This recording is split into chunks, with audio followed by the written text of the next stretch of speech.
Today, I'm going to help you to hook in your audience with 3 different types of hooks that I've tried and tested that you can use too, so that your audience stop scrolling and watch your video or stop scrolling and read your post, okay? 80% of all of the effort that we put into content creation should be put into the hook. Because if we don't nail the hook, the rest of the post is wasted. Nobody will watch the video if we don't hook them in. Nobody will read the caption. Nobody will scroll the carousel if the hook doesn't land. So these 3 types of hooks that I've created, I've called the hookiest hooks because they are hooks that hook. Yeah, they proper hook. So I'm going to share them for you on a Google document.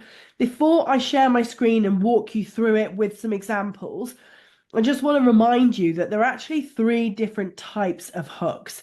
I'm going to focus today on a written hook, but as well as the written hook, there's also visual and verbal hooks. So visual hooks are things that you're doing when the video begins. So it could be putting your glasses on, it could be taking a sip of your drink, it could be playing with your hair, it could be sitting down. So that would be an example of a visual hook. And in the first 5 seconds of the video, you're doing this thing like playing with your glasses to really captivate the viewer into wanting to watch and see what's going to happen next. So that's a visual hook. And then there's also the verbal hook. So again, if it's a video, that's the first 5 to 10 seconds. If your viewer doesn't know what that video is about and what they're going to get from watching it, they're not going to watch it. They're going to carry on scrolling, okay? So today we're going to focus on written hooks, but I also want you to be very aware of verbal hooks and visual hooks as well, okay? So with that being said, I'm going to share my screen so that we can walk through the Google document together. I know you're going to love this. Okay, so here we are on the Google document. So you'll see it's called the hookiest hooks. Yeah, and when you use these hooks on your reels, it is my prediction for you that you will see engagement grow. You will see your watch time grow. You will therefore see the knock-on effect, which is hopefully more inquiries, more DMs, more conversations, okay? So you're going to need to give this a go. Trial and error is the key to this. There is no one magic hook that's suddenly going to sort all your business problems out. There is no one magic hook that's going to make people want to watch every video that you put out there and run and buy from you. This really is a test and learn thing to do. You know, like I've only come up with these 3 types of hooks because I've been testing and refining and trying different things in my business. Okay, so the first type of hook that we're going to look at is a relatability hook.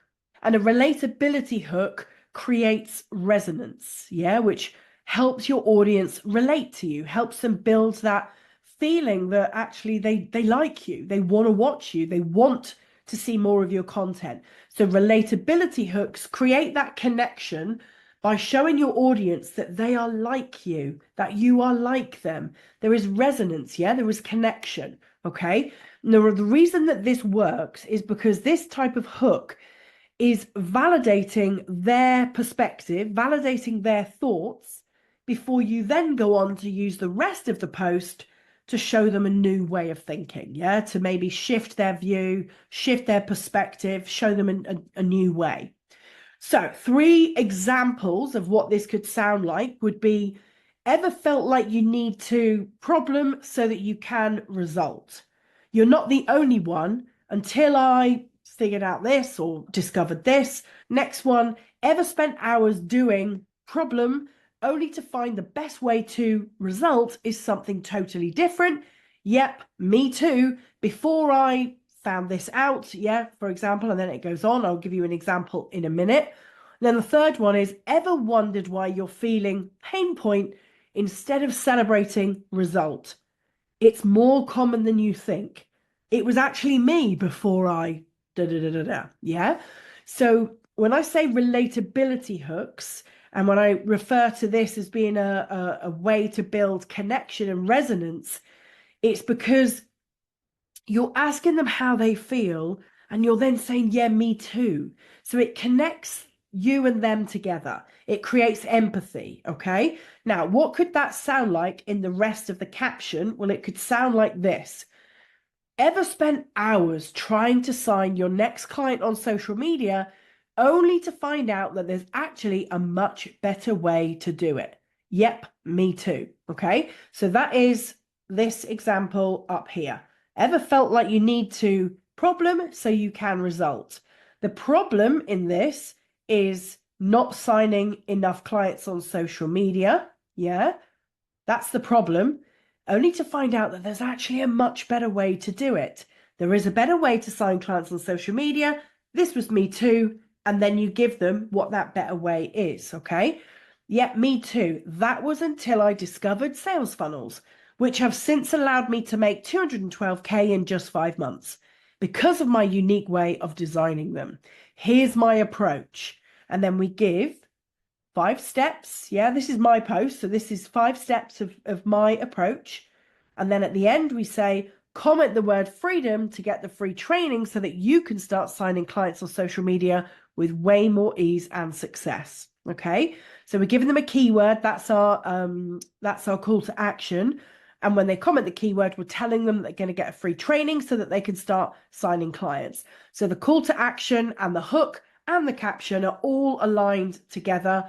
We're showing the reader that they are going to be able to get a solution when they DM you that keyword freedom. Yeah, we're giving them some value. We're giving them these 5 steps of my approach. Yeah, I'm giving 5 steps in my personal funnel building system. So there's value, there's a hook, there's a call to action. This post does everything, okay? Now, if you were going to make this a reel, what would I have on the screen? I would have that on the screen. That would be my hook text. Yeah, I would have a B-roll video, and I can give you some examples of, different B-roll videos. It could be you sat at your laptop, it could be you walking along the street, it could be you at the gym, different, types of B-roll video with text over the front. So that would be the bit that I would have on the video, and this would be what I would put in the caption. Okay. The next type of hook is a challenger hook. Okay, so we've just done relatability hooks. These are challenger hooks. So potentially a bit more controversial than a relatability hook. In this hook, we're not looking to necessarily build resonance. We're looking to challenge perspective. So this is showing them another way, just like our relatability hooks were. And we are going to need to refer to the problem and the result that they want as well. Okay. So for example, this could sound like, number one example here is, think you need hours at the gym to get results? Here's why you're wrong. Then you deliver the alternative perspective and share a client win as an example. And then you use the keyword call to action. So comment the word keyword, whatever that is, if you're ready to create whatever the result is in the next 30 days. Okay, so you could make this even more specific. Think you need hours at the gym to build muscle, or think you need hours at the gym to lose weight? Here's why you're wrong. Yeah. Now, what you then do, obviously, in the caption is you give some value and you lead them to the place where they're going to want to send you that message or comment with the keyword because they are ready to create that result and they want it in the next 30 days. Okay. So you are not mentioning your offer in these posts. You are not giving your offer by name. You are selling the result. Nobody is going to message you that keyword unless they want the result. So for you to use this example, you've got to be clear on the result of the offer that you're selling. Okay. This is not a direct sales post. This is indirect. You're selling the result. Okay. So that's a challenger hook. You're challenging their viewpoint. They think they need hours at the gym to lose weight or to build muscle or whatever it is. But you're going to tell them that that's not actually true. You're going to give them your perspective, your unique method, your way of doing it. And then that's going to get them thinking, oh, there's another way. Brilliant. I'll message Rach. Yeah. Here's example number 2. Think hustling on social media is the secret to 10K months. You're looking at it all wrong. Okay, so this could be, if you were going to deliver that as a verbal hook, it would work as well. But again, I see these as B-roll hooks with text on the screen, okay? And what I would do is I would have this bit as my text on screen. Think hustling on social media is the key to 10K months. You're looking at it all wrong. And I may even have meet me in the caption underneath, or here's why, and then arrows pointing down. Yeah. I would keep the text fairly small. Sometimes I think big text looks a bit shouty, not so small that people can't read it, but I would have it fairly small, fairly subtle. You don't want to look like this is a challenger hook. So you're being, in written text, you're being challenging. You don't want to also be challenging by having like mammoth text, okay? So what do you think of these? I'd love to know what you think of these. And again, in this second example, you're going to deliver your alternative perspective or your unique way of doing things. So, this is an example of a hook that I would use. I don't hustle on social media, and I don't want my clients to hustle on social media either, which is why I teach funnel building, which is why I'm so excited about helping people with funnel building, because that is the secret to reliable income, right? So in my alternative perspective, I would show that I understand why you hustle on social media to get clients. Well, because it's free and everybody seems to do it. But there is another way. Yeah. And so I would put that in my caption and then do the same call to action. Comment the word keyword if you're ready to create result in the next 30 days. Okay. So third type of hook, we've done relatability, we've done challenger. Now we've got minimizer hooks. So a minimizer hook minimizes the feeling of having the problem and simplifies the route to the result so that your audience can feel more excited and empowered to take a step towards that result. Okay, obviously with your help. Yeah, we're trying to get you inquiries here, so we want them to feel like, wow, I have to reach out to her. Okay, so you've got 3 examples again in this one. What if an irresistible lead magnet was all you needed to create 10K months? So this is minimizing the fact that in their head, 10K months is hard, it's big, it's like a whole funnel, it's technically difficult. They've tried to do it before and procrastinated. It all feels really hard. But actually what this is doing is minimizing the hardness. It's minimizing the fact that they feel stuck. What if an irresistible lead magnet was all you needed? As in, it's that simple. Yeah? What if getting glowing skin is easier than you think? It's sowing the seed of, oh, is it easy? I'd love it to be easy. What do I need to do? Yeah? What if this one small change was the key to getting better sleep? Yeah, we've all had it, haven't we? Those nights where you can't sleep and it feels like nothing works and it's really difficult. And actually, we're saying one small change. What is the one small change? So what these minimizer hooks is doing is they're minimizing the overwhelm, they're minimizing the frustration, they're creating curiosity about the alternative, they're creating a desire to want to find out more about what that alternative method could look like to get this thing that they want. Whether the thing is 10K months, whether the thing is glowing skin, or whether the thing is getting better sleep. So if I was going to use these minimizer hooks as text on screen for my reels, my B-roll reels, I would put this as my B-roll text, and then I would put everything else in the caption, okay? So let's have a look at the caption. So we've got, let me tell you the story of my client X, yeah, whoever that is. You could put the name or just the initial, who's now celebrating, insert the result, after months of feeling, and then give like 2 to 3 pain points. So I might say, let me tell you the story of my client T, who's now celebrating 20K months after feeling the frustration of being plateaued at 10K months, after feeling the total overwhelm of trying to build a funnel by herself, and after getting really stuck in the weeds with her messaging and not being able to create a lead magnet that attracts people to download it on the daily. So I'd put in the pain points. Here's what we did. Yeah, this is what me and my client did.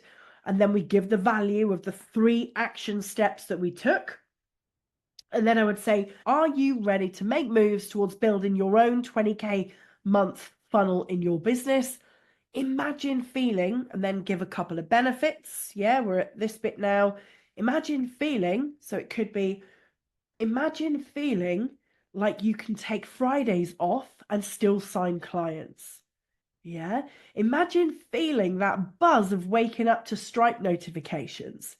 Yeah, I often say, because this has happened for me a few times, imagine being on holiday, taking a sip of your cocktail and seeing people buying your course whilst you're away with the family. So think about what benefits you could share so that you can finally, and then give that real tangible outcome so that you can finally build a freedom fueled business. Yeah, so that you can finally, whatever it is that you know your audience tangibly really, really want. I know my ideal client wants to build a business that allows her to run, her busy life, her busy business, and still feel free, not feel that weight of the world at the fact that she's got to be a mum, a wife, a friend. She wants to travel. She wants to do all the things. She wants to feel freedom and choice. Yeah. So what does your ideal client want? That would be what you put in there. Like, if you haven't heard me teach the worth model before, or you're not sure what that is, just let me know. And then we get to the call to action, which is DM me the keyword so that we can make a personal plan for you. That would be a very value-based caption because you're referring to the pain so that you create that empathy. You're then giving the value here in the action steps, and you've got a really strong, powerful call to action as well. Okay, so these are my 3 hookiest hooks. You've got relatability, you've got challenger, and you've got minimizer. Okay, so if you want a copy of this Google Doc, I'm going to try and put it below this video for you. If that doesn't work out, you can always message me over on Instagram at Rach Howarth, and I'll be able to just send it to you over there. Okay.